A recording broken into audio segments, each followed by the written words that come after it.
Namaste all the viewers and friends. I'm sure you're all doing well, the viewers of our videos, and we must thank you for the response that we are receiving for the videos. So today the topics that we have chosen for discussion is the therapeutic effects or the scientific therapeutic effects of pranayama, practice of pranayama. The literatures, yogic literatures, talk about numerous effects of the practice, right from at the spiritual level to the physical level. They talk about lot of effects, but there are certain effects that are proven by science, that are experienced by the practitioners, and whatever is experienced is backed up by scientific evidence. So those effects that are backed up by scientific evidence are used for therapeutic purpose. So let us today understand what are the therapeutic effects or benefits of pranayama. Pranayama is the fourth limb in the Astanga yoga practice, the Raja yoga practice. Yama, Niyama, Asana. Pranayama is the fourth limb. What is pranayama? It is regulation of breathing. Prana ayama is regulation of the breathing. Regulated breathing practice is pranayama. So most of the times we think that pranayama is everything to do with slow breathing. It is to do with relaxation. It is to do with calming down the mind, and these are all the effects, definitely. But at times we will have to slow down, at times we will have to do rapid breathing. So it is basically regulating the breathing process based on the requirement. For example, if somebody is on low mood states or somebody requires a stimulation, we will have to make them do something that has faster or forceful breathing, like Kapalabhati or Bhastrika. For somebody who requires calming effect, for somebody who requires for the restlessness to come down, we'll have to make them do slower breathing. Does it mean that every time we have to stimulate we do faster breathing? No, not necessarily. That is why scientific evidence makes a lot of impact here. So let us understand. When it comes to scientific evidences, we will understand in these subheadings. First is the neurocognitive effects of the practice of pranayama. That means the effect that it is creating on the nerves, on the brain, and the functions of the brain, cognitive functions, the processing of information, the memory and all that. Second, the effect of pranayama on the physiology of the body. What are the physiological changes that these practices are bringing in the body? The third is the psychological effect. What is pranayama doing to our mind? And the fourth is the physical effect. What is it doing to our body? Okay. And most of the times when we practice, we experience the psychological effects and the physical effects. We will really not know the physiological and neurocognitive effects, but we'll know what is happening more or less with our mind and with our body. And whatever happens to our mind and body is definitely because what is happening to our neurocognition and what is happening to our physiology. So this is all interlinked, very well connected. We have just divided it so that we understand better. So neurocognitive benefits of pranayama.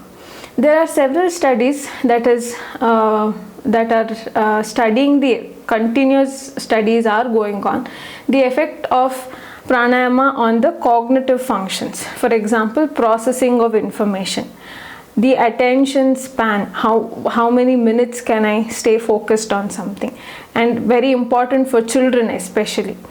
And it is also studying the effects on memory. How is pranayama affecting the short-term memory, long-term memory of an individual? So practice of pranayamas is shown to improve these cognitive functions. So especially when you see children who practice yoga do better in their academics, that's observed throughout the world. And also there are a lot of other things, like for example there are brain waves, alpha, theta, gamma. So brain waves are also affected by the practice of pranayama, and brain waves are important for the awareness, important also to shut down when we want to relax and go to sleep. So these brain waves change based on the need. When we have to stay focused, when we have to stay alert, brain wave is different, and when we want to sleep and rest, the brain waves are different. So pranayama impacts the brain waves as well. That's also been studied in a lot of scientific studies. So coming to the you might, before going to the next step, we might have to understand how this was studied.